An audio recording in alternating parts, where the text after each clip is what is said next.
Hai everyone, di video kali ini saya akan membahas tugas 2 saya, yaitu tentang finansial atau berinvestasi di era digital online saat ini. Oke, yang pertama, saya harap teman-teman memiliki psikologi yang baik sebelum mengenal investasi. Dan teman-teman harus paham apa itu investasi, entah investasi fisik maupun digital. Oke, sebenarnya kita di era ini hanya perlu menjaga aset dan mengembangkannya secara sedikit-sedikit atau bahasanya tentang compounding. Sebelum berinvestasi, teman-teman harap mempelajari The Psychology of Money atau buku Psychology of Money. Kenapa hal ini sangat penting? Karena kita sebelum beranjak ke investasi, kita harus memiliki pondasi-pondasi yang kuat supaya atasnya kokoh. Jadi sebelum kita memulai, kita harus belajar yang tentang isi dari buku The Psychology of Money. Berikut saya akan menjelaskan videonya, simak kali ini.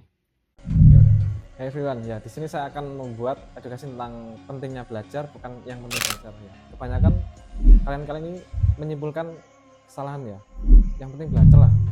Itu sangat kesalahan yang umum. Ya ini menunjukkan alasan atau nilai belajar, maka itu memang penting. Dan kita sedang membahas kenapa belajar itu penting. Dan belajar itu tidak harus tentang membaca buku atau yang lain.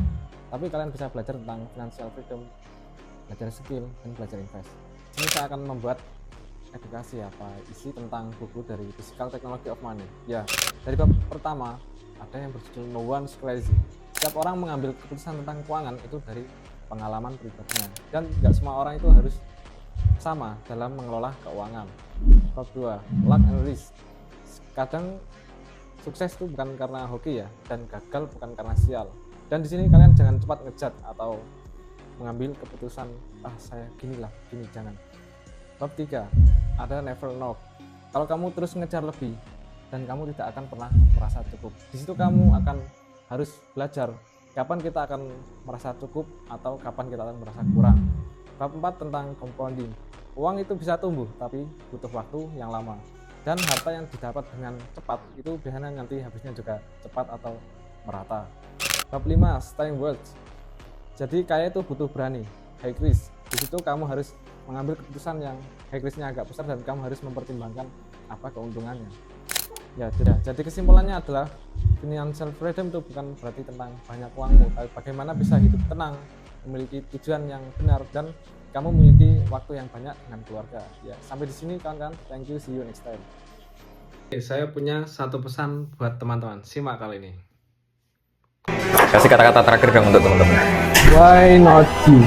You get the brain, you can study your plane, you can make decision, you can change your life, you can make your dream to come true. Why not you? Oh, mantap. Sampai sini teman-teman, terima kasih, see you next time.